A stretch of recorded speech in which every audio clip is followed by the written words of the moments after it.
Hola, hola. Bienvenidos, bienvenidos. Bienvenidos al Aula Bruber Carías. Recuerden que el Aula Bruber Carías es un esfuerzo conjunto de la Fundación de Estudios de Derecho Administrativo FUNEDA y Universitas Fundación, que incluso en las circunstancias más complejas, en los momentos más difíciles, Universitas Fundación está contigo. ¿De qué vamos a conversar hoy? Recuerden que continuamos el ciclo de videoconferencias dedicada a los primeros 10 años de la revista Derecho Funcionarial. Y en este ciclo de conferencias, hoy vamos a tocar un tema muy interesante, el tema de la potestad disciplinaria en el contexto de la función pública. Sin duda alguna, para tener una administración pública que pueda estar al servicio de los particulares, necesitamos los mejores funcionarios. Y sin estudiar a profundidad el derecho disciplinario o el derecho funcionarial, constituye, o estudiando el derecho funcionarial, constituye parte de la solución. Vamos a conversar con el profesor Iván Paredes. Iván Paredes Calderón. Como ustedes saben, Iván Paredes es profesor o abogado graduado en la Universidad Central de Venezuela, con estudios de posgrado en la Universidad Central de Venezuela, tanto de procesal como de administrativo. Está en etapa de tesis del de procesal. Tiene experiencia docente en la Universidad Central de Venezuela, de hecho es profesor de pre y posgrado, y además ha pasado en su experiencia profesional, ha transitado con alguna experiencia judicial, con alguna experiencia en control fiscal, de manera que nos tiene, y por supuesto en la actividad de consultoría tanto en el tema de derecho administrativo, de manera que tiene una visión más allá de su joven carrera y exitosa carrera profesional, tiene una visión bien integral sobre este punto. Antes de darle la palabra al profesor Iván Paredes, recuerden nuestras reglas del debate. Sus intervenciones van a ser muy interesantes e importantes. Las pueden hacer si estás aquí en el Aula Bruber, en la sección comentarios, y si estás en nuestro canal de YouTube, pues estamos transmitiendo en paralelo en YouTube y en Facebook, puede ser en la sección chat o la sección comentarios de YouTube o Facebook. Recuerda que procura que tu intervención esté conectado al tema del cual estamos conversando. Identifícate tu nombre y el país del cual te conectas. Y si estás aquí en el Aula Bruber Carías en Zoom, no olvides mantener el micrófono en silencio y no compartir pantalla. Sin más a lo cual hacer referencia, nos da un gusto continuar este ciclo de videoconferencias dedicado al tema funcionarial con ocasión de los primeros 10 años de la revista de Derecho Funcionarial. Profesor Iván, bienvenido al Aula Bruber Carías. Estamos muy felices de tenerlo por aquí. Cuénteme, ¿cómo es eso del tema disciplinario asociado al tema de la función pública?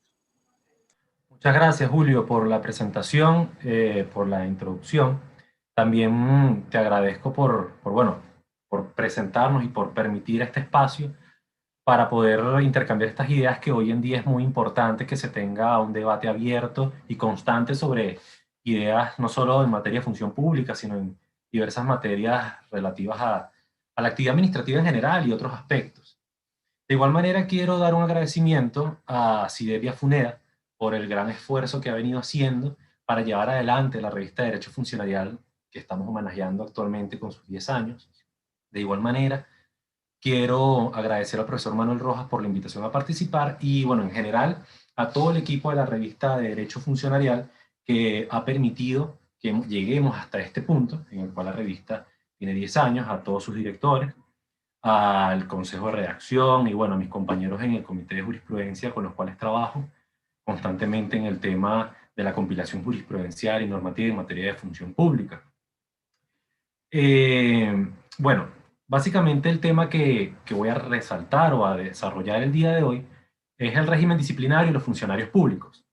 Básicamente, cuando debemos hablar o cuando hablamos sobre el régimen disciplinario de los funcionarios públicos, debemos necesariamente hacer referencia a la ley del Estatuto de la Función Pública. Básicamente, hoy voy a desarrollar algunas ideas sobre el régimen general, ¿okay?, de disciplina de los funcionarios públicos, en el entendido de que existen muchos sistemas disciplinarios dependiendo de la especialidad del funcionario, la especial actividad de que se trate. También vamos a tomarnos un tiempo para hablar un poco de eso. Pero en general, tenemos que el régimen general de la función pública, y en particular el régimen general disciplinario de los funcionarios públicos, es el que está contenido en la ley del Estatuto de la Función Pública. En particular, el contenido en los artículos 79 al 89 de la ley del Estatuto de la Función Pública del año 2002. Hemos de recordar que el artículo 79 nos señala que la responsabilidad de los funcionarios públicos puede ser penal, civil, administrativa y disciplinaria. Esto abre o amplía un poco el marco de responsabilidad existente con la Constitución de 1999, concretamente en su artículo 25, que señala que puede existir responsabilidad de los funcionarios públicos, civil, penal y administrativa. En el caso de la ley del Estatuto de la Función Pública, se amplía las nuevas corrientes que mandan o rectoras en materia de derecho disciplinario, en donde se incluye también la responsabilidad disciplinaria en aquellos casos de infracciones disciplinarias de los funcionarios públicos. De igual manera, el reglamento general de la ley de carrera administrativa, un reglamento superviviente, porque recuérdense que desarrollaba la derogada ley de carrera administrativa, continúa siendo aplicables en algunos aspectos en materia de función pública y de régimen disciplinario en todo aquello en que no entre en contradicción con la ley del Estatuto de la Función Pública. Ahora bien, teniendo ello así o teniendo esto claro, me gustaría comenzar iniciando conversando o exponiendo algunos aspectos relativos a la noción general de la responsabilidad, porque es un tema muy común que aquel ciudadano que no está muy relacionado con temas de responsabilidad tienda a confundir los distintos tipos de responsabilidades a los que he mencionado. Básicamente, la responsabilidad la podemos definir como la deuda, obligación de reparar o satisfacer por sí o por otra consecuencia de delito, falta o infracción, por infracción en particular de alguna norma legal. Esto evocando un poco la definición de responsabilidad de la profesora Hildegard Rondón de Sansón. Pero en particular podemos establecer una definición de responsabilidad como un efecto desfavorable que recae sobre un funcionario público en aquellos casos en los cuales el funcionario público con su conducta activa u omisiva ha infringido, ha quebrantado una norma, en el caso del régimen disciplinario de los funcionarios públicos, una norma estatutaria que regula los deberes del funcionario público. En este sentido, naturalmente, cuando hablamos de la responsabilidad disciplinaria, algunos elementos que vamos a estudiar, como es el tema de la proporcionalidad, el principio de la proporcionalidad, el principio de legalidad, el principio de la tipicidad, el debido procedimiento, el principio de conservación del funcionario público, un principio del cual poco se ha hablado, ya que comúnmente se tiende a concebir el régimen disciplinario y sancionatorio de los funcionarios públicos como un régimen meramente represivo, y se olvida la función aleccionadora, de la cual ya, por ejemplo, el profesor Carlos Luis Carrillo ha hablado muchísimo, la función aleccionadora de la sanción disciplinaria en el sentido de corregir conductas para mantener al funcionario público dentro, en la medida de lo posible, de la función pública. Ahora bien, la responsabilidad disciplinaria, como venía diciendo, se encuentra consagrada a grandes rasgos en los artículos 79 al 89 de la Ley del Estatuto de la Función Pública. Particularmente, debemos señalar que la responsabilidad derivada del ejercicio de la potestad disciplinaria es una responsabilidad que deriva por una violación por parte de un sujeto de las normas que regulan su propio régimen estatutario, y en particular el régimen propio organizativo de la administración. Entonces, es necesario que ante ciertas conductas activas u omisivas del funcionario público, la administración cuente con herramientas suficientes para corregirlas en un debido momento, ¿okay? Siempre teniendo en consideración la gradación o en la escala de intensidad presente en cuanto a las herramientas que tiene la administración pública para sancionar este tipo de conductas. En este sentido, naturalmente no puede ser sancionada una conducta muy leve de la misma forma que debe ser sancionada una conducta gravísima, como es ejemplo del muy llamado caso de la falta de probidad, del cual también hablaremos en su momento.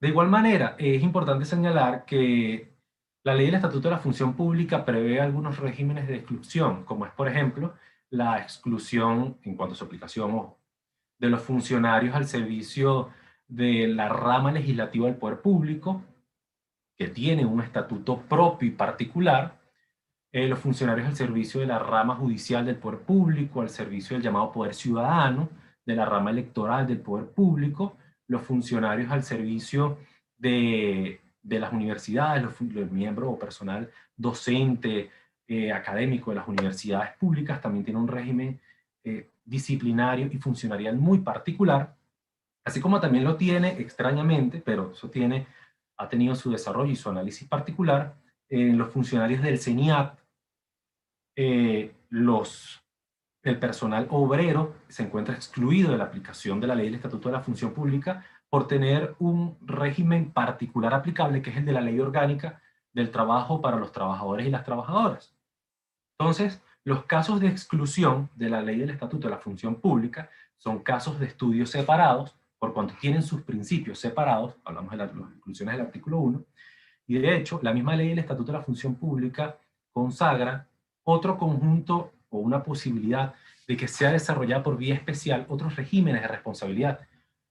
Por ejemplo, es el caso de los funcionarios policiales. Los funcionarios policiales no se encuentran excluidos expresamente, según el artículo 1 de la aplicación de la ley, pero ellos tienen un régimen funcionarial y disciplinario propio establecido en la ley del Estatuto de la Función Policial, que tiene un sistema de gradación sancionatorio muy, muy interesante. Pero bueno, vamos a mantenernos por el momento hablando de la ley del Estatuto de la Función Pública. La ley del Estatuto de la Función Pública tiene un sistema de responsabilidad disciplinaria que se grada en dos niveles. Un primer nivel, que es el del artículo 83, que hace referencia a la amonestación escrita, procedimentalizado en el artículo 84, y el segundo grado de disciplina o de régimen disciplinario es al cual hace referencia el artículo 86, que es el contentivo de la sanción de la destitución.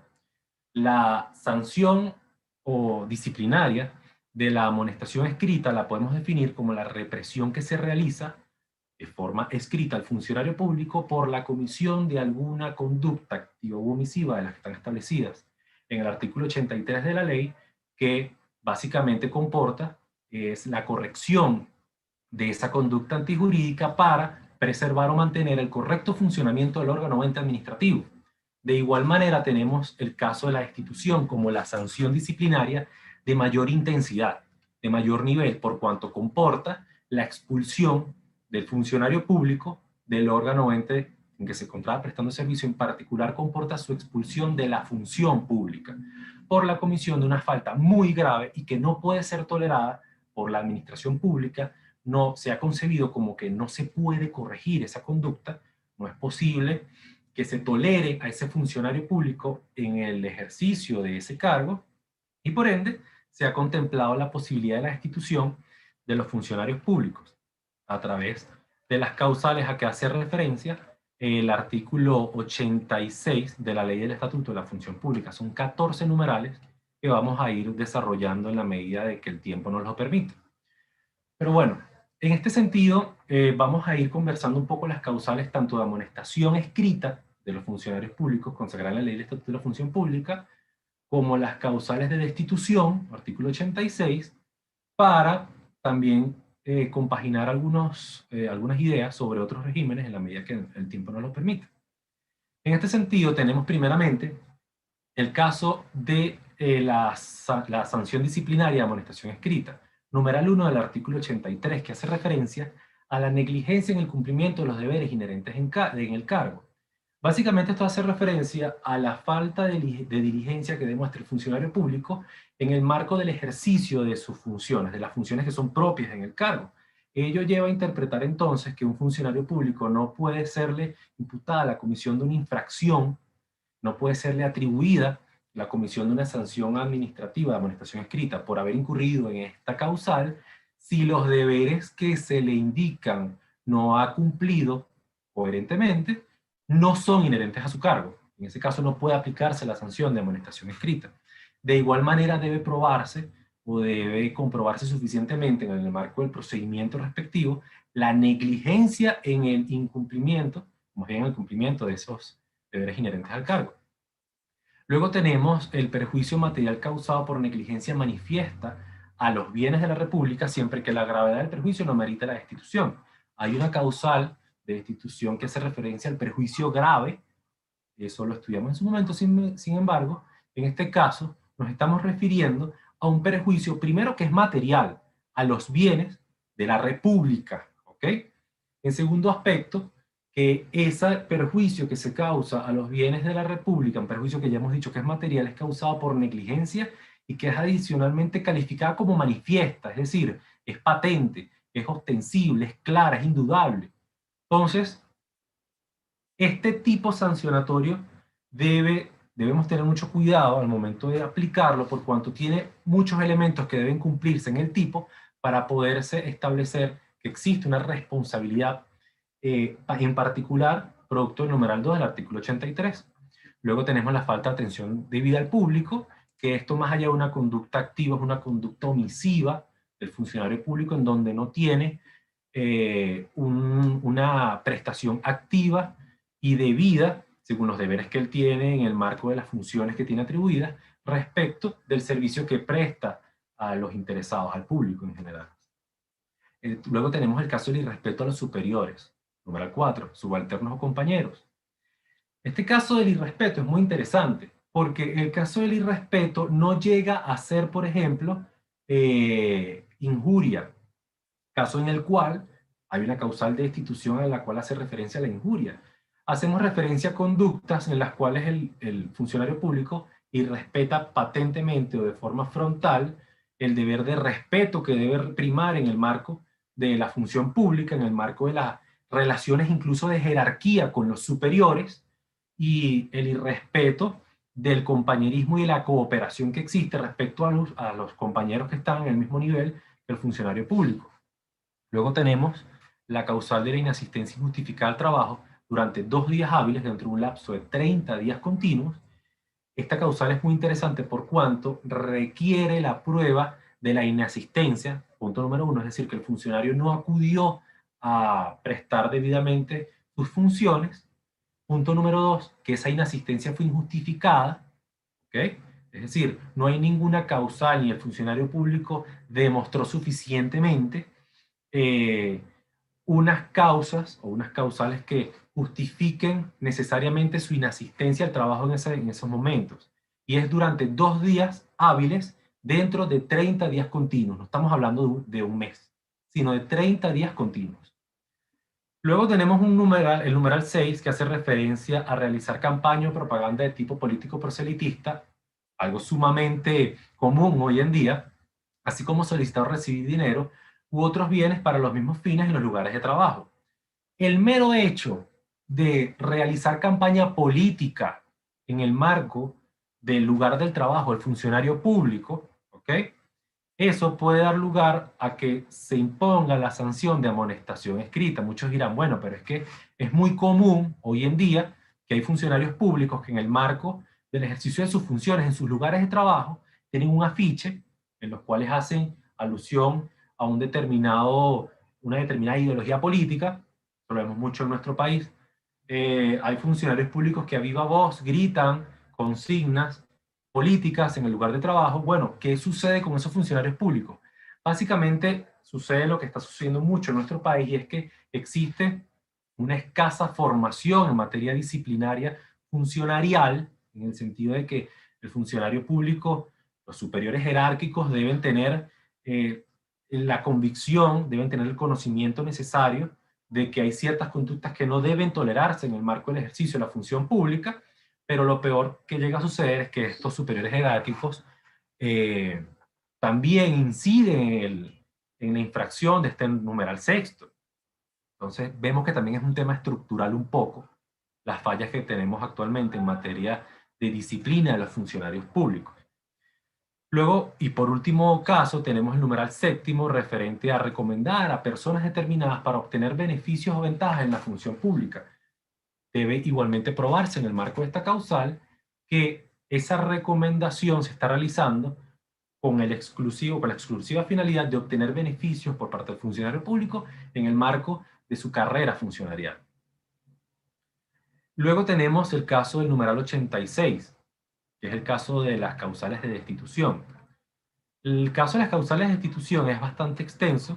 Trataremos de abordar algunas ideas. sobre las causales de destitución contenidas en el artículo 86 de la Ley del Estatuto de la Función Pública. En este sentido, tenemos la causal número 1, que hace referencia a haber sido objeto de 3 amonestaciones escritas en el transcurso de 6 meses. Sobre esta causal debemos indicar que las amonestaciones deben ser 3 amonestaciones continuas en el marco de estos 6 meses.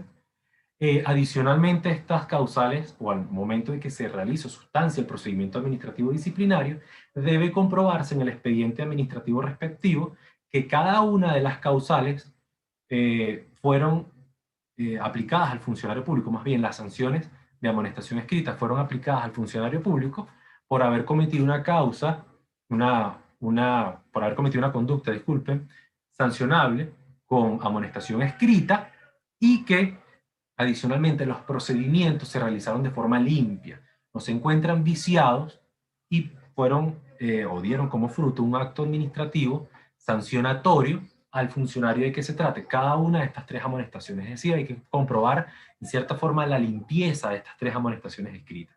Naturalmente debe llevarse los autos del procedimiento administrativo, los expedientes en donde se hace referencia, donde se guarda el conjunto de documentales que soportan cada una de las amonestaciones impuestas. El numeral 2 hace referencia al incumplimiento reiterado de los deberes inherentes al cargo o funciones encomendadas. Esto debe suponer una disminución suficiente o representativa de las funciones y de los deberes del funcionario público en particular, y debemos estar en presencia de incumplimiento por parte del funcionario público de funciones propias a su cargo, no de funciones ajenas que le hayan sido encomendadas adicionalmente, y que además también debe analizarse un poco lo que es el nivel medio de trabajo que ese funcionario público debe llevar respecto a sus compañeros. Es decir, la sobrecarga de trabajo, un funcionario público no debe dar lugar a la aplicación de esta causal de destitución. Luego tenemos la adopción de resoluciones o acuerdos de decisiones declarados manifiestamente ilegales por el órgano competente, es decir, que sean declarados manifiestamente ilegales por un juez o que causen graves daños al interés público, al patrimonio de la administración pública o al de los ciudadanos o ciudadanas. En este caso, naturalmente, estamos en presencia de un funcionario público que ha dictado un acto administrativo que ha sido anulado, ¿okay?, por haber sido declarado ese acto administrativo manifiestamente ilegal por el juez. Si un acto administrativo es meramente declarado nulo por un órgano jurisdiccional, ello no da pie a la aplicación de este numeral, sino que debe haber sido declarado manifiestamente ilegal. ¿Okay?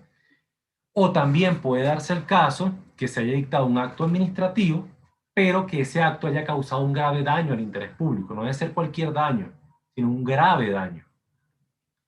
El cuarto caso, o el cuarto supuesto de responsabilidad disciplinaria en la ley, es la desobediencia a las órdenes o instrucciones del supervisor o supervisor inmediato, emitidos por este en el ejercicio de sus competencias referidos a tareas de funcionario y funcionario público, salvo que constituya una infracción manifiesta, clara y terminante, un precepto constitucional o legal.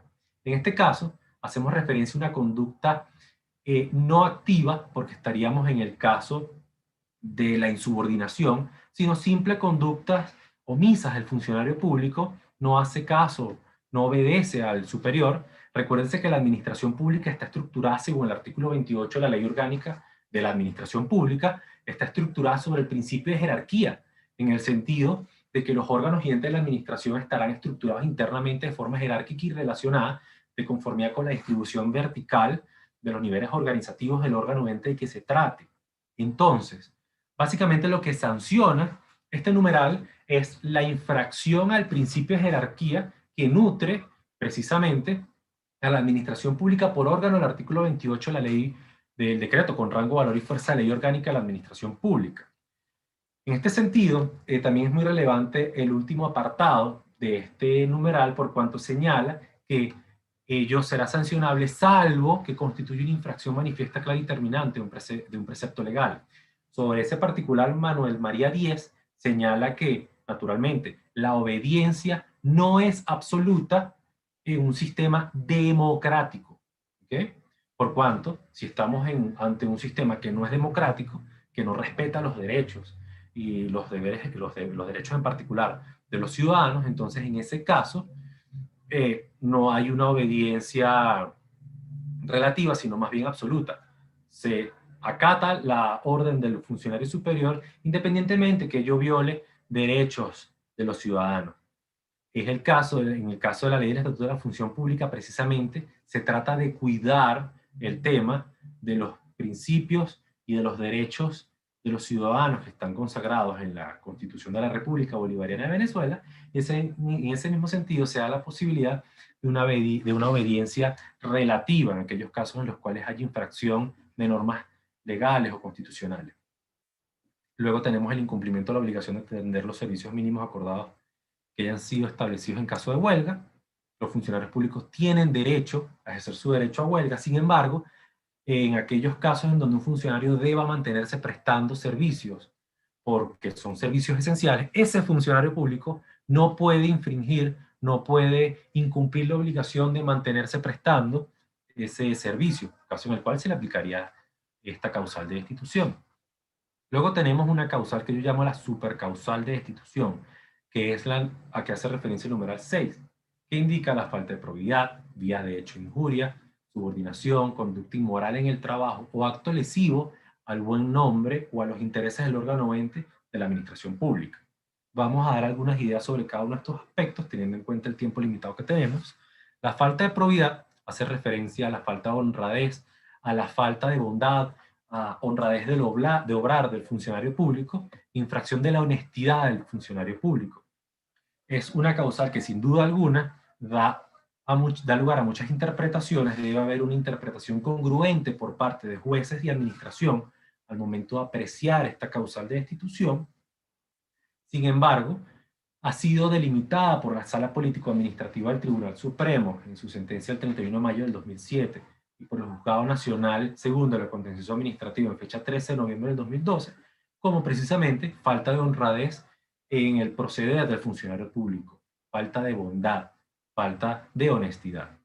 Luego tenemos el tema de la vía de hecho, que es básicamente el uso por parte del funcionario público de la violencia, sea contra sus compañeros o contra los ciudadanos. La injuria, que básicamente debe cumplir con los extremos del artículo 446 del Código Penal, es decir, que sea una ofensa que se haya comunicado a varias personas, juntas o separadas, y que haya tenido como finalidad ofender al injuriado. El caso de la insubordinación, la mencionamos hace un rato, hace referencia a un rechazo frontal y activo de los deberes que impone el ejercicio del cargo, así como también de las instrucciones que imparte el funcionario superior en infracción directa de la jerarquía. Conducta inmoral en el trabajo, igualmente que la falta de probidad es de muy difícil interpretación, está vinculada al contenido moral, más allá del ético, y hace referencia, según Manuel Rojas Pérez, nuestro director de la revista de Derecho Funcionarial, a actividades de tipo sexual o antihigiénico en el marco del ejercicio de la función pública por parte del funcionario público. Luego, como último aspecto de esta supercausal de destitución en la ley del Estatuto de la Función Pública, tenemos el acto lesivo al buen nombre o a los intereses del órgano o ente de la administración pública. Básicamente, cuando hablamos de un acto lesivo al buen nombre, hacemos referencia a los derechos morales, porque está destinado ese buen nombre a lo que es la reputación, la fama del órgano o ente de la administración pública de que se trate. Así como también que sea lesivo a los intereses de la administración pública. Debemos sobre este particular señalar que la mera denuncia que haga un funcionario público sobre las deficiencias en la prestación del servicio público en el órgano o ente en el que se encuentra no necesariamente encuadran su conducta en esta causal, por cuanto el funcionario público pudo haber tenido la intención de la mejora del servicio. Y debe comprobarse que, por ejemplo, que haya habido un acto expreso y adicionalmente que se haya causado a través de ese acto una lesión al buen nombre o a los intereses del órgano de la administración pública. En el numeral 7 tenemos la arbitrariedad en el uso de la autoridad que cause perjuicio a los subordinados o al servicio. Hacemos referencia a lo que es el abuso de poder en particular como un exceso en el ejercicio de las funciones por parte del funcionario público, pero ese exceso debe causar un perjuicio, ¿ok?, a los subordinados o al servicio.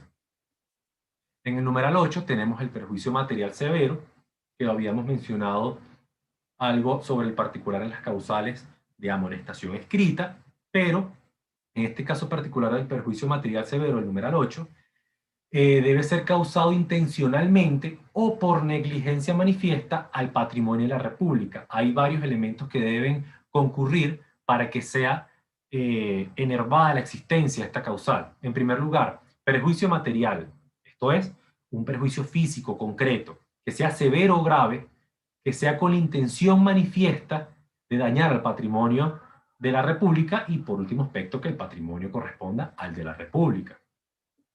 El noveno aspecto es el abandono injustificado del trabajo durante 3 días hábiles, durante el lapso de 30 días continuos. En este caso, fíjense que no estamos haciendo mera referencia a 2 días, sino a 3 días hábiles en el lapso de 30 días continuos. Este abandono puede suceder o puede darse de dos formas, es decir, en primer lugar, que el funcionario no acuda a su lugar de trabajo a prestar servicios, o bien el funcionario haya acudido, pero se haya ausentado de forma injustificada del puesto, sin dar aviso a su superior y sin obtener la debida autorización correspondiente. El décimo numeral hace referencia a la condena penal o auto de responsabilidad administrativa dictado por la Contraloría General de la República. Es muy relevante esta causal por cuanto hace referencia a la condena penal, es decir, cualquier tipo de condena penal, desde la más mínima hasta la que imponga la privación de la libertad, es causal para la destitución. Se necesita que el funcionario público haya sido condenado. Es necesario que sea dictada la sentencia correspondiente. O también el auto de responsabilidad administrativa dictado por la Contraloría General de la República. Sobre este particular, algunos autores han señalado que el auto de responsabilidad administrativa dictado por las Contralorías estatales o municipales no constituyen causal suficiente para enervar la aplicabilidad de este numeral 10, por cuanto debemos interpretar los tipos disciplinarios y sancionatorios de forma restrictiva. El numeral 11 hace referencia a solicitar o recibir dinero o cualquier otro beneficio, no necesariamente dinero, valiéndose de su condición de funcionario público. Es decir, el funcionario público, para que pueda ser sancionado por esta causal, debe haber solicitado, el mero hecho de haber solicitado o requerir dinero, valiéndose de su condición de funcionario público, para cualquier fin, afín al servicio, es causal de destitución, o el hecho de recibirlo, ¿ok?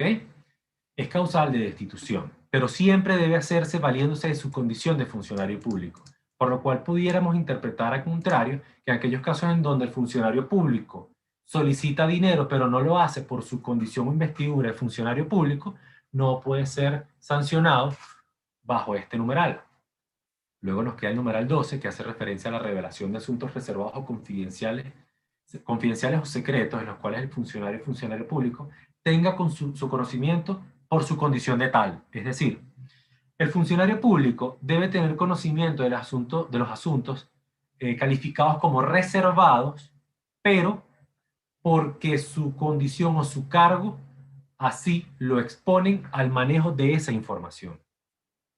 De igual manera debemos recordar el artículo 143 y el 149 de la Constitución, el 143 de la Constitución y el 149 del Decreto con rango, valor y fuerza de ley orgánica de la Administración Pública, que hablan del derecho a acceso a la información, pero también debemos recordar que hay una posibilidad de que ciertas actas de ciertos expedientes puedan ser calificadas como confidenciales. Entonces, cuando a través de un auto se determina que determinadas actas del procedimiento administrativo incorporadas al expediente son calificadas como confidenciales y el funcionario público, en su condición de tal, revela esos asuntos que han sido calificados como reservados, como confidenciales, entonces estará o podrá ser sujeto a aplicación de esta causal de destitución. Ello hace entonces necesario que sean llevadas al procedimiento administrativo de destitución las actas y el auto que las determinó como confidenciales para que se pueda aplicar correctamente esa causal. El numeral 13 hace referencia a tener participación por sí o por interpuesta persona en firmas o en sociedades que estén relacionadas con el respectivo órgano o ente, cuando estas relaciones estén vinculadas directa o indirectamente con el cargo que se desempeña. Es decir, esto implica o requiere en primer lugar que el funcionario público haya tenido participación personal o a través de terceros en firmas o sociedades que estén relacionadas con el respectivo órgano o ente de que se trate. Y en segundo aspecto, que esas relaciones en particular estén directa o indirectamente vinculadas al cargo que desempeña ese funcionario público.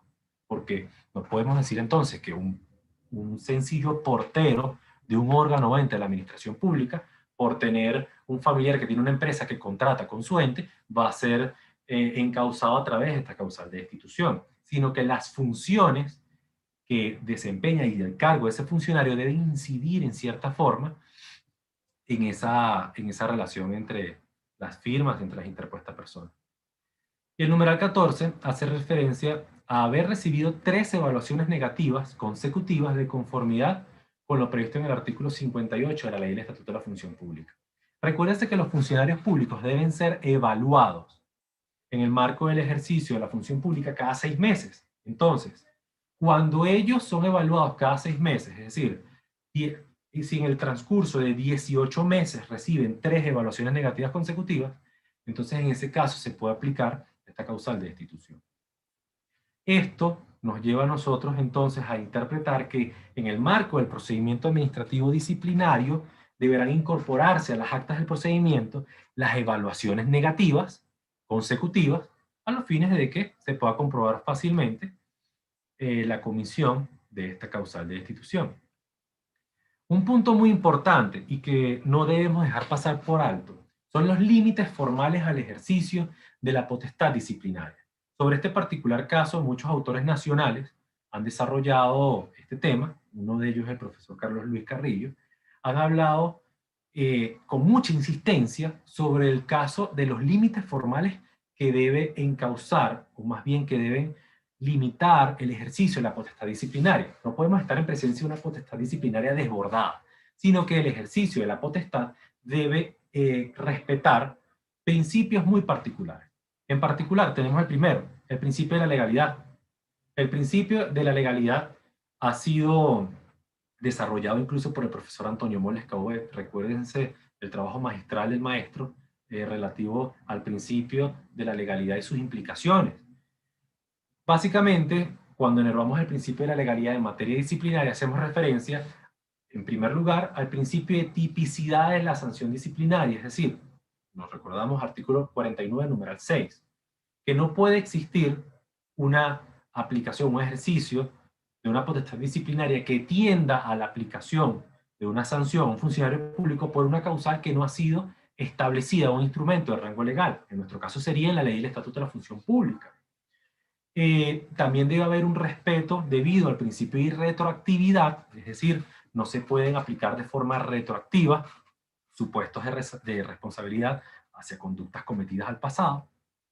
También tenemos que tener en cuenta como límite al ejercicio de la potestad disciplinaria el derecho de los funcionarios públicos, el respeto o el derecho que tienen los funcionarios públicos al respeto del debido procedimiento, que recuérdense que el encabezamiento del numeral del artículo 49 de la Constitución de la República Bolivariana de Venezuela hace referencia a que el debido procedimiento deberá respetarse en cualquier actuación, tanto judicial como administrativa. Ello hace necesario que deba respetarse el debido procedimiento a los funcionarios públicos, lo cual me lleva a hablar de otro límite al ejercicio de la potestad disciplinaria, que es el derecho a la defensa. El derecho a la defensa entendido como la posibilidad del funcionario público de defenderse en el marco del procedimiento administrativo, de consignar alegatos, de promover pruebas, de que se le escuche el derecho a ser oído, ¿okay? El derecho al recurso. En el caso, por ejemplo, del procedimiento de destitución, en el caso de la destitución, el acto administrativo agota la vía administrativa, pero el funcionario tiene el derecho de acudir a la vía jurisdiccional. Pero en el caso de la amonestación escrita, el funcionario tiene, según el artículo 85 de la Ley del Estatuto de la Función Pública, el funcionario público tiene la posibilidad de ejercer en contra de la amonestación escrita que le impone el superior inmediato. El funcionario público tiene la posibilidad de ejercer el recurso jerárquico. Entonces, el derecho al recurso debe ser garantizado en el marco del derecho a la defensa, así como también la presunción de inocencia. Artículo 49 nuevamente de la Constitución. El funcionario debe ser tratado en todo momento como presuntamente responsable de la comisión de una falta disciplinaria. La administración es la que debe desvirtuar esa presunción de inocencia a través de su actividad probatoria. El debido procedimiento administrativo también debe respetarse. La proporcionalidad en la aplicación de las sanciones disciplinarias, en el sentido de que, tal y como lo hemos comentado, la ley del Estatuto de la Función Pública tiene una gradación de sanciones disciplinarias que se pueden aplicar, pero debe aplicarse congruentemente cada una de las sanciones disciplinarias dependiendo del supuesto de hecho que sea encuadrable en la conducta del funcionario público. Básicamente, no puede, por una sanción que acarrea la amonestación escrita, que es corregible, aplicarse la sanción de destitución, que es la máxima sanción disciplinaria aplicable a un funcionario público. Luego tenemos el respeto al principio de preservación del funcionario público. Lo mencionamos al principio. El funcionario público es un funcionario respecto al cual la administración pública ha invertido recursos en su formación. ¿Ok? Es el deber ser. Que la administración pública dedique tiempo para que ese funcionario público se forme, haga cursos de formación, incluso en el marco del ejercicio de sus funciones el funcionario público aprende. Todo ese conocimiento tiene un valor para la administración pública y no por el hecho de que el funcionario público se encuadre en cuanto a su conducta en una causal de sanción, no por eso vamos a expulsarlo, a retirarlo y a removerlo de la función pública, sino que debe haber un ejercicio congruente y proporcional de la potestad disciplinaria respecto a las conductas del funcionario público. En la medida de lo posible debe tratarse de mantener al funcionario en el ejercicio de su cargo, hasta tanto cometa una falta disciplinaria que no pueda ser tolerable y deba ser necesaria su expulsión de la función pública. Luego tenemos el respeto del principio de preservación del funcionario, ya lo comentamos, la prescripción de la acción disciplinaria. Los funcionarios públicos tienen derecho a que la sanción disciplinaria prescriba, de conformidad con el artículo 87 de la Ley del Estatuto de la Función Pública, las faltas sancionables con la amonestación escrita prescriben a los 6 meses, así como también las faltas sancionables con la destitución, según el artículo 88, prescriben a los 8 meses. Esa prescripción es un derecho del funcionario público y por ende, una vez transcurrido el lapso respectivo, que corre en el momento en el cual el funcionario de mayor jerarquía en la unidad respectiva, con la máxima autoridad según se trate, haya tenido conocimiento de la comisión del hecho reprochable por parte del funcionario público, luego de transcurridos los 6 meses y luego de transcurridos los 8 meses, no puede ser ejercida la potestad disciplinaria en el caso de la conducta particular del funcionario público. Eso es un derecho para el funcionario, por cuanto gracias a eso no está la expectativa eterna de que pueda recaer sobre él como una espada de Damocles una posible sanción disciplinaria por una conducta que ya ha prescrito. Finalmente, debemos hacer referencia que el artículo 81 hace referencia o indicación a lo que es el procedimiento disciplinario de institución de los funcionarios públicos a través de sus 9 numerales. No vamos a detenernos mucho tiempo por las limitaciones de tiempo que tenemos actualmente. Sin embargo, quiero hacer algunas referencias sobre el procedimiento de amonestación escrita, previsto en el artículo 84 de la Ley del Estatuto de los Funcionarios Públicos. Este procedimiento es sumamente sencillo, en el sentido de que básicamente el artículo 84 indica que si se hubiera cometido un hecho que ameritase la aplicación de la sanción disciplinaria amonestación escrita, el supervisor inmediato notificará por escrito al funcionario público el hecho que se le imputa o en cuanto a la infracción que ha cometido para que él mismo, dentro de los 5 días hábiles siguientes, formule los alegatos que tenga a bien inscribir en su defensa. Cumplido ese lapso, el supervisor o supervisor inmediato emitirá un informe que contendrá una relación sucinta de los hechos y las conclusiones a las que haya llegado y si fuera el caso aplicará la sanción de amonestación escrita. Entonces, debemos señalar que este procedimiento, a pesar de que es un procedimiento muy sencillo en cuanto a su regulación en la Ley del Estatuto de la Función Pública, debe ser sustanciado resguardando siempre el debido procedimiento al que hemos hecho referencia anteriormente.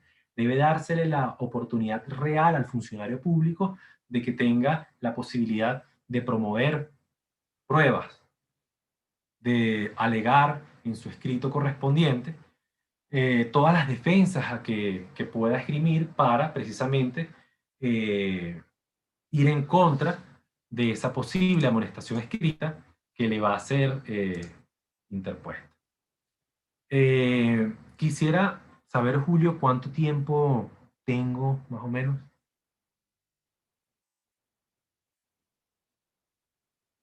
Julio. Ya estamos cerrando, ya debería ir redondeando un poco la idea, las ideas finales. Ok. Bueno, perfecto.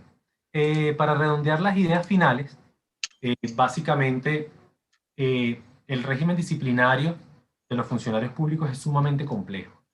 El régimen disciplinario de los funcionarios públicos es sumamente extenso. Naturalmente, en 40 minutos no podemos exponer todo lo que debemos decir sobre el régimen disciplinario de los funcionarios públicos. Simplemente quisiera limitarme a indicar que es necesario que en el marco de la actividad administrativa haya una actividad limpia, una actividad correcta desde el punto de vista disciplinario. Los funcionarios públicos deben ser disciplinados en aquellos momentos en los cuales cometan faltas que puedan ser sancionables con la amonestación escrita o con la destitución. No pueden ser toleradas conductas que el propio ordenamiento jurídico reprocha. ¿Okay? De igual manera, es importante resaltar que los máximos jerarcas y los superiores inmediatos tienen la obligación, por mandato de la ley del Estatuto de la Función Pública, de aplicar las sanciones disciplinarias a que haya lugar. Ellos no pueden simplemente hacerse la vista gorda de que, bueno, tuvieron ante sí la comisión de una posible causal de destitución, de una posible causal de amonestación, y no activar los mecanismos necesarios para corregir esas conductas. Que considero que la administración pública actual efectivamente está transcurriendo por una época, por un tiempo muy oscuro.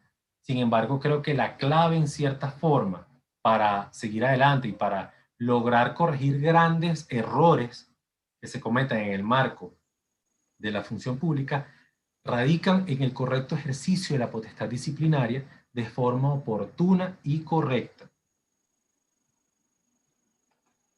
Con eso, bueno, he culminado por el momento. Gracias, Iván. Aquí ya estamos recopilando muchas de las preguntas que nuestros participantes están realizando. Recuérdense que tenemos preguntas aquí en el aula Brubercarías, aquí en Zoom, pero estamos transmitiendo en vivo en los dos canales de Universitas, tanto en Universitas Fundación como en Universitas TV. Además, estamos transmitiendo en la fanpage de Universitas. De ahí estamos recopilando muchas de las preguntas. Entonces, ¿quiénes nos están acompañando hoy aquí en nuestra aula Brubercaría hoy? Bueno, estamos viendo, por supuesto, a la profesora Belén Ramírez Landaeta, que nos acompaña aquí en el aula Brubercaría. Desde YouTube se conecta el profesor José Gregorio Silva Bocaney. Nos acompaña aquí en el aula el profesor Gustavo Urdaneta Troconis.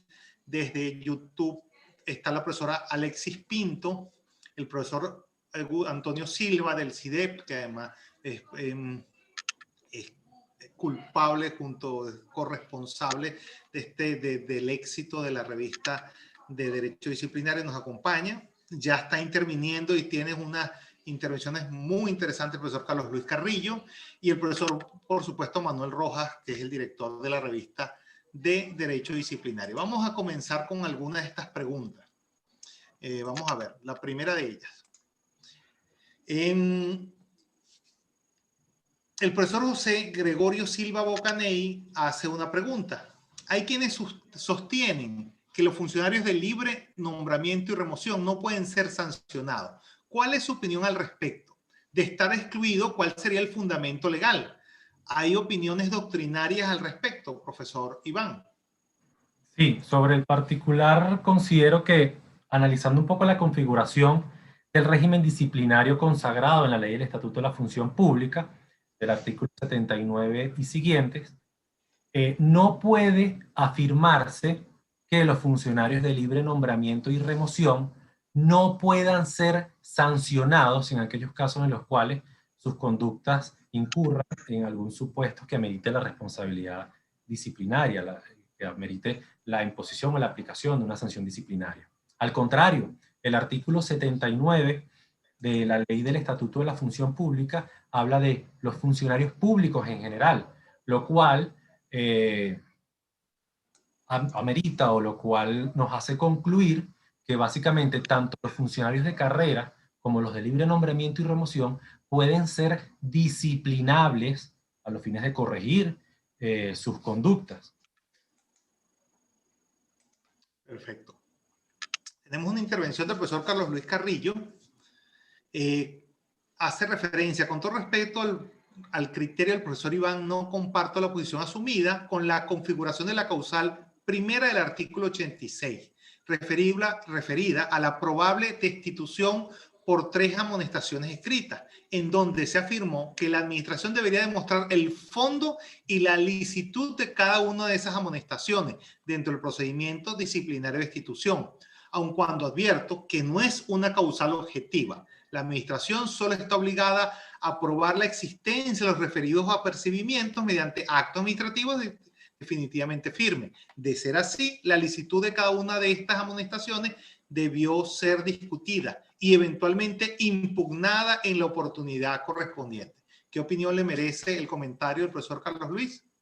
Sí, efectivamente, si bien es cierto, no podemos estar ventilando en el marco de un procedimiento administrativo disciplinario hechos que ya fueron ventilados en otros procedimientos, como es el caso de los procedimientos de amonestación escrita que se realizan de forma individual y que en su acumulación traigan al lugar o den al lugar la sanción de destitución. A lo que me refería era, básicamente, a que la administración pública justamente debe traer a los autos del procedimiento de destitución los soportes documentales del expediente sustanciado en cada uno de los casos de aplicación de la sanción de amonestación escrita con los soportes suficientes y, de ser el caso y requerido, los elementos probatorios necesarios del caso para fortalecer más la existencia de la posible comisión del supuesto que amerita la aplicación de responsabilidad disciplinaria.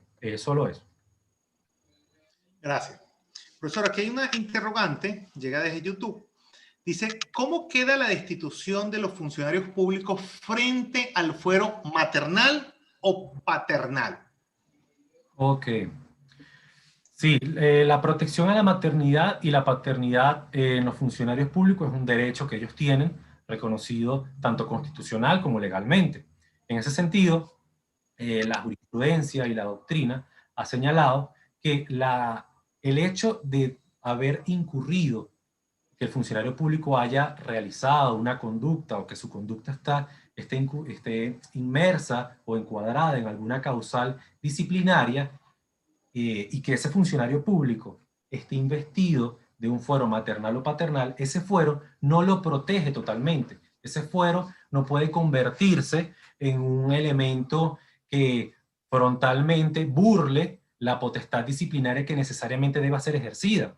En esos casos, si bien debe sancionarse el procedimiento administrativo disciplinario correspondiente, en particular caso, el procedimiento de la destitución, si por ejemplo se sanciona o se sustancia el procedimiento administrativo disciplinario correspondiente, una vez que se tenga la sustanciación de ese procedimiento, finalmente, previo a la destitución del funcionario público, debe solicitarse el levantamiento del fuero de la protección a la paternidad o maternidad ante la Inspectoría del Trabajo, señala la jurisprudencia.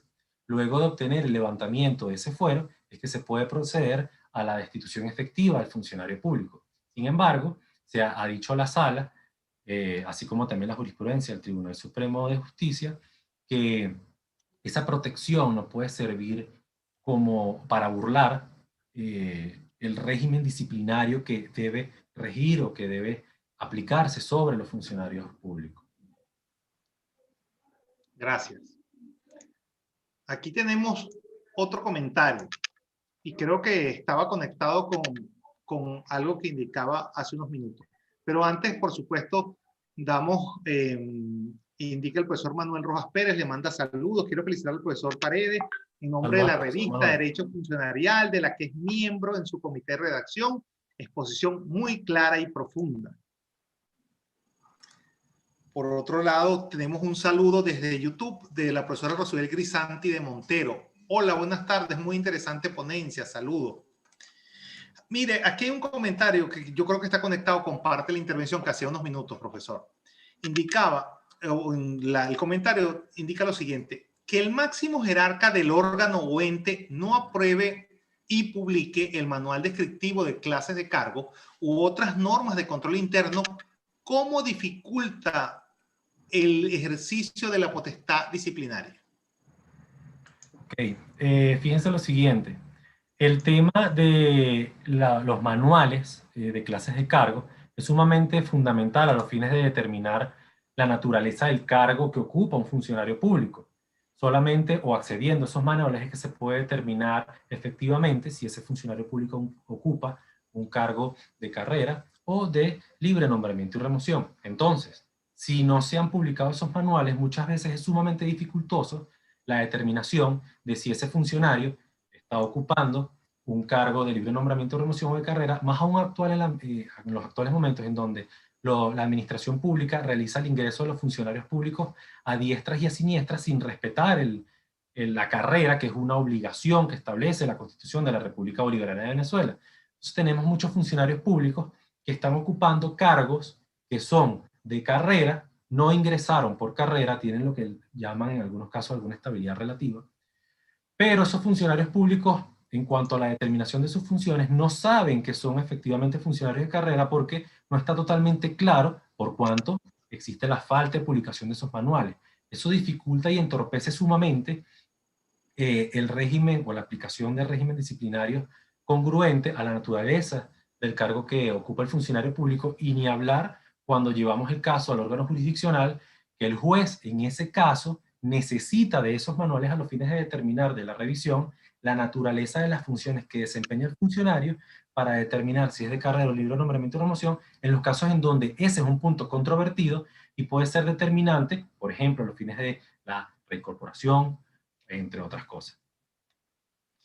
Aquí el profesor Carrillo nos pone luz en un tema que creo que es muy actual, el tema del abandono, a veces incluso es sistemático por parte de algunos funcionarios de sus cargos.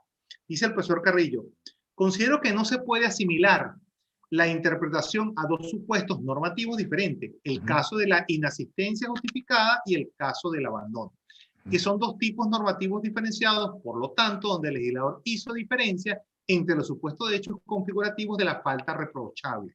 El intérprete no podría asimilarlo. La jurisprudencia ha hecho una errada asimilación, entendiendo que abandono es inasistir. Felicitaciones y saludos al profesor Iván por su conferencia. Sí, totalmente de acuerdo con el profesor Carlos Luis. Totalmente de acuerdo con el profesor Carlos Luis. La jurisprudencia del Tribunal Supremo de Justicia ha tenido un papel bastante triste, si se puede decir, al momento de interpretar algunos supuestos de responsabilidad disciplinaria de los funcionarios públicos.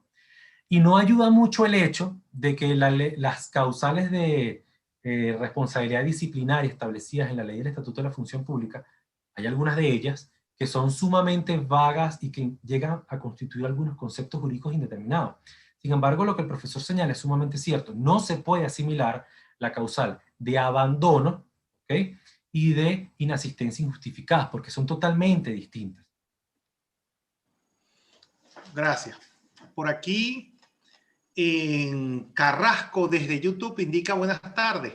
Esa falta sobre el proselitismo político no se contrapone de alguna manera con el derecho a la libertad de opinión y de expresión, por mucho que alegan esto último. De manera que, ¿cómo se pondera esa libertad de opinión y de orientación política y ese deber de decoro y de imparcialidad del funcionario? Profesor.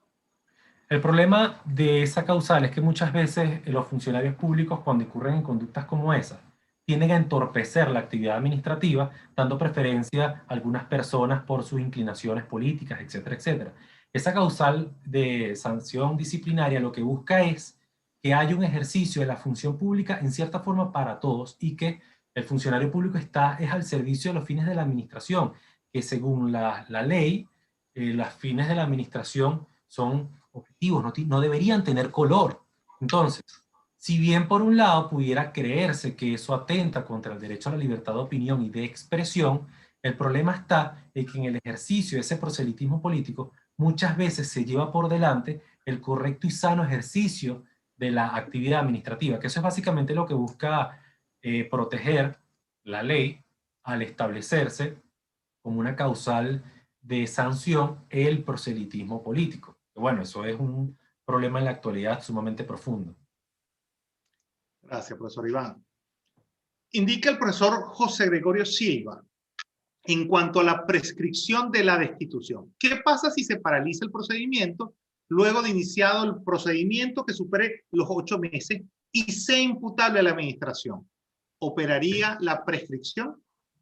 En este caso yo considero que sí debería operar la prescripción porque esa paralización del procedimiento es imputable netamente a la administración y por una falla de paralización de la sustanciación de ese procedimiento, que no es imputable nunca al administrado, sino más bien a la administración, por esa en cierta forma negligencia o retardo imputable netamente a la administración, el particular no puede verse afectado por ello.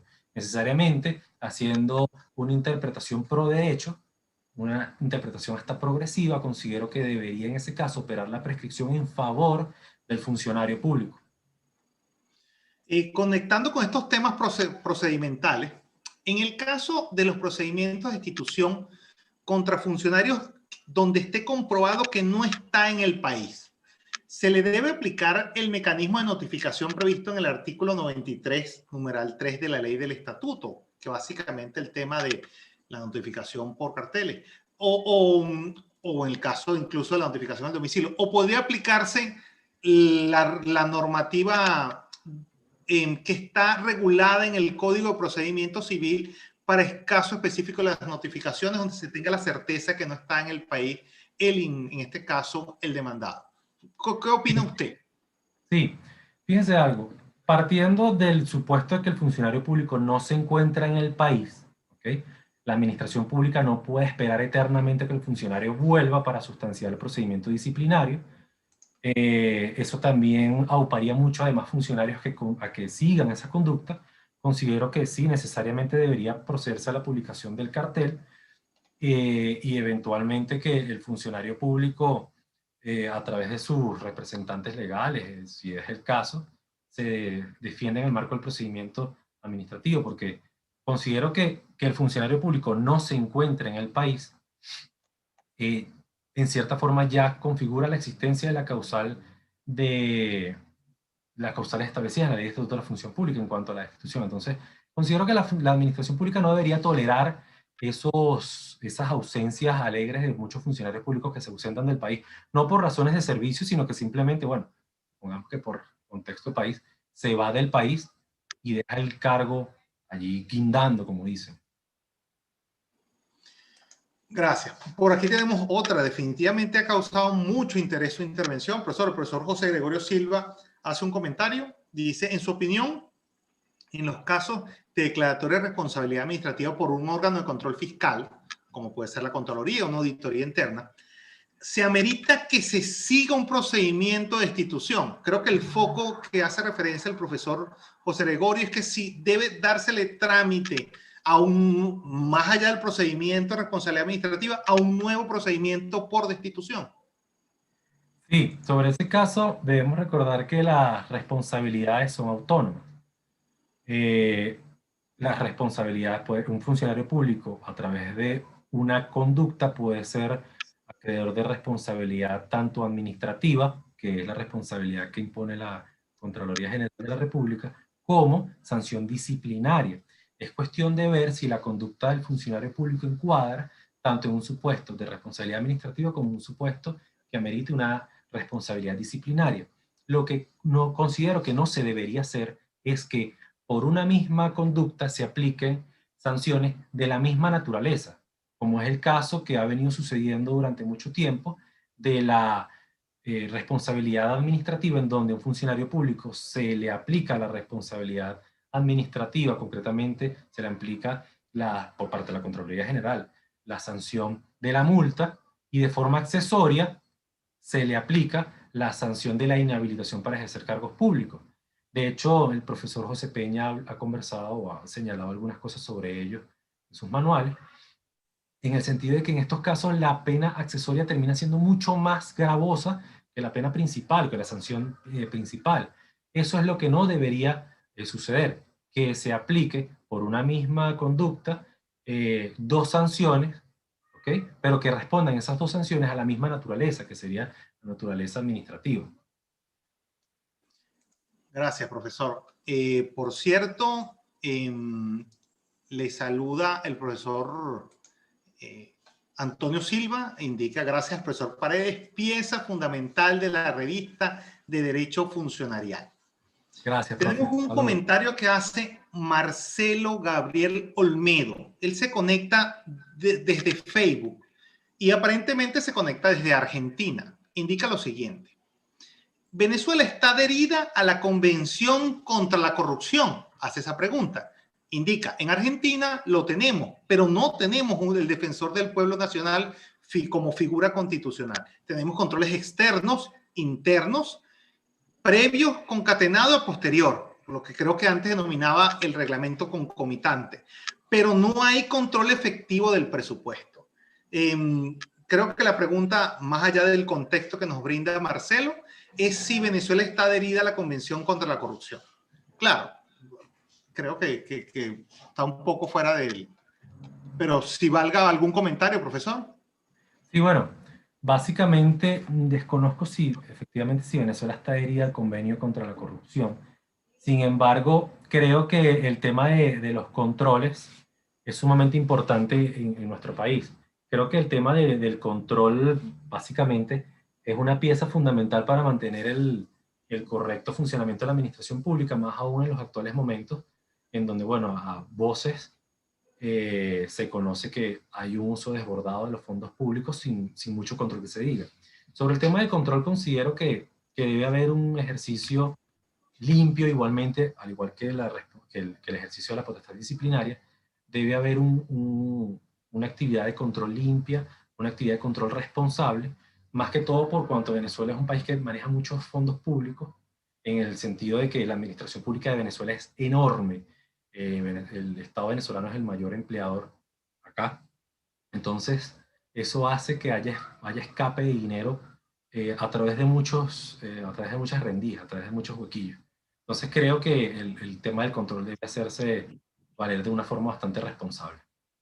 Sí, excelente, profesor. Sí, más allá de que efectivamente ahí se mezclan varios temas, efectivamente digo que Venezuela está suscrita a la Convención contra la Corrupción y creo que está conectado esto a los temas, por un lado, de control fiscal, donde efectivamente a partir de la reforma del 2001, los órganos de control fiscal van a hacer un control externo y posterior. Además, tenemos órganos de control fiscal que pueden estar dentro de los diversos entes u órganos, las denominadas auditorías internas, pero además creo que se conecta un poco también, por lo que entiendo la pregunta, por el tema de control interno, donde sí vemos que en el tema de control interno y en las normas de control interno, hay control interno previo a la acción, concomitante, incluso posterior. Pero entonces hay dos capas de control allí en tema de control. Pero aquí tenemos una intervención de la profesora Rosibel Grisanti desde YouTube, que creo que le generó mucho interés su anterior intervención, profesor. Indica la profesora Rosibel, ¿no sería la inspectoría del trabajo incompetente para levantar el llamado fuero maternal o paternal de un funcionario público? Pues no se aplica la legislación laboral. ¿Qué opinión le merece ese comentario? Yo siempre he estado en contra de efectivamente esa función que realiza la Inspectoría del Trabajo de levantar el fuero maternal, la protección maternal o paternal, porque estamos ante un organismo que en realidad está abocado a atender el régimen ordinario del trabajo, que no le es aplicable de forma principal a los funcionarios públicos. Creo que la inspectoría no debería ser la que lo haga, pero la jurisprudencia del Tribunal Supremo de Justicia lo ha admitido. Gracias. Aquí tenemos un comentario de se identifica como Carrasco, el nombre no lo ubico aquí en YouTube. Dice que la ley del Estatuto de la Función de Policía de Investigación diferencia claramente los supuestos de inasistencia justificada de abandono de trabajo. Es un comentario con ocasión de la controversia que tuvimos hace unos segundos. No sé si quiere referir esa normativa, si maneja algo de esta normativa disciplinaria específica en el tema del sistema de Policía Nacional.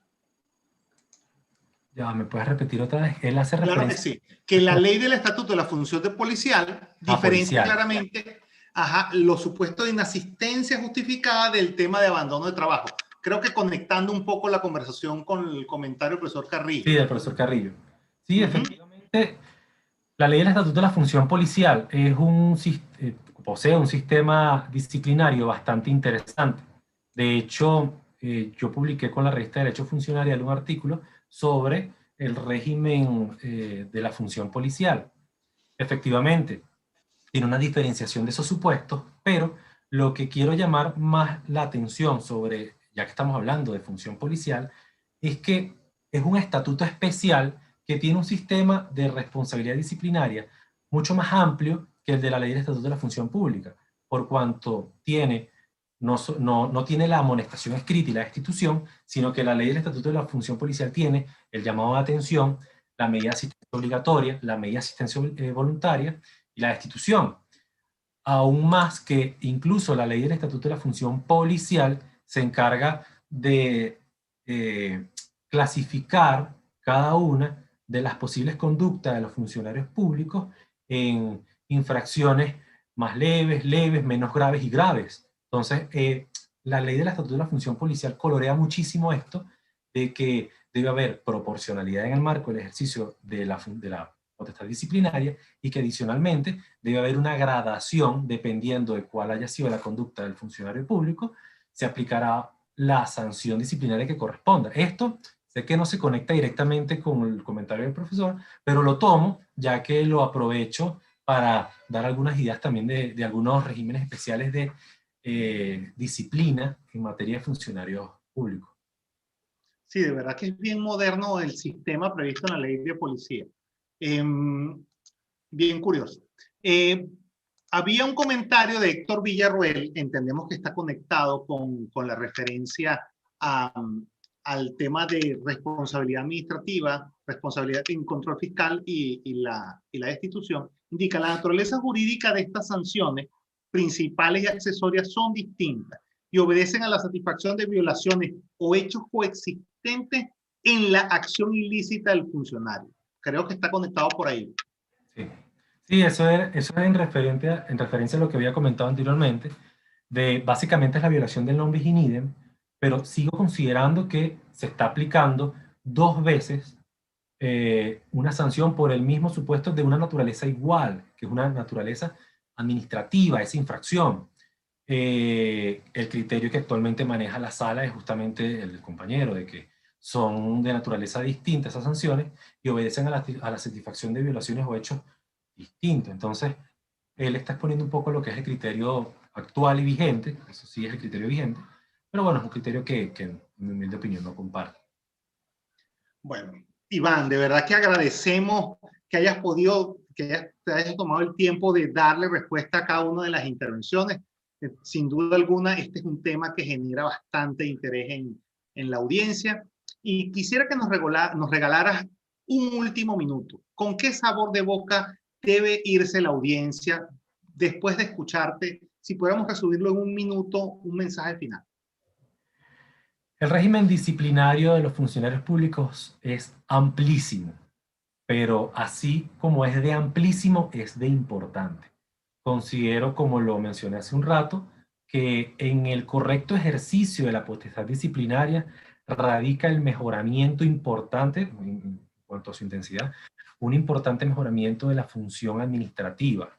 Creo que allí puede estar una clave muy importante en el mejoramiento de la administración pública actual. Creo que, como lo comenté hace un rato también, la administración pública debe mejorar. Necesariamente no estamos en nuestro mejor momento desde el punto de vista de administración pública, pero creo que la responsabilidad disciplinaria responsable y oportuna es fundamental para ponernos al día con esa obligación, más aún que la administración pública debe estar al servicio del ciudadano. Gracias, Iván. Sin duda alguna, la próxima Venezuela requiere de los mejores funcionarios. Y para tener los mejores funcionarios, sin duda alguna, tenemos que dedicar parte de nuestra atención y energía a conocer muy bien el tema del derecho funcionarial. De manera que gracias a la gestión, a la tarea, a ese trabajo que ha hecho la revista de Derecho Funcionarial y a sus primeros 10 años. Seguimos este ciclo de videoconferencia que cierra la próxima semana. Y recuerden que el Aula Bruber-Carías es un esfuerzo conjunto de la Fundación de Estudio de Derecho Administrativo FUNEDA y Universita Fundación, que incluso en las circunstancias más complejas, Universita Fundación está contigo. Hasta luego, Iván. Hasta luego, Iberoamérica. Cuídense mucho. Hasta luego.